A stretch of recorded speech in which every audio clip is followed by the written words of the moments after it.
L'histoire n'appartient pas à ceux qui la répètent, mais à ceux qui la refont.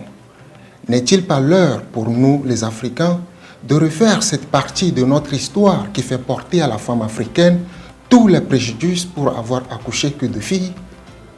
Cela précisé, cette croyance millénaire, transmise de génération en génération, n'est pas partagée par tous. Comme d'ailleurs chez les Ashanti au Ghana, les Sakata au Congo et tant d'autres, valorisent la naissance des filles. Et parfois, le pouvoir se transmet par la femme. Mais il est notoire, ce carcan culturel exposé en premier est suffisamment répandu pour en être l'origine de beaucoup de souffrances.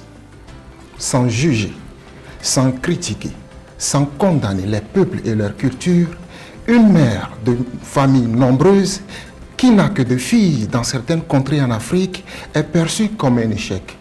Et parfois subit des humiliations de la belle famille sous prétexte que les filles sont destinées à quitter la famille pour celle de leur mari. Sans un fils de ce part, le nom du père s'éteint. Et pire, les biens peuvent retourner à des oncles, à des cousins, plutôt qu'aux filles. Face à cette chape de plomb qui n'inspire que des sentiments austères dans le quotidien des femmes africaines, la science, par l'entremise de la généticienne Nettie Stevens, a prouvé aux yeux du monde que c'est plutôt l'homme qui détermine le sexe de l'enfant. Mais malgré cette découverte, la péripétie ne cesse de tirer encore et encore le nez de la femme africaine vers le bas. J'en veux la preuve, la polygamie dans certains cas, le divorce dans d'autres.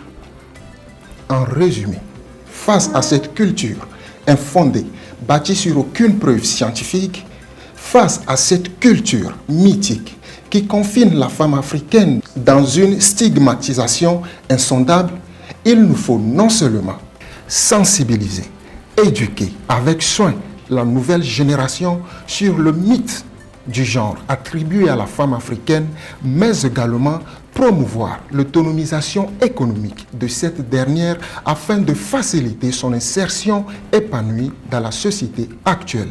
Une femme, une mère qui n'a accouché que de filles n'est pas une malédiction.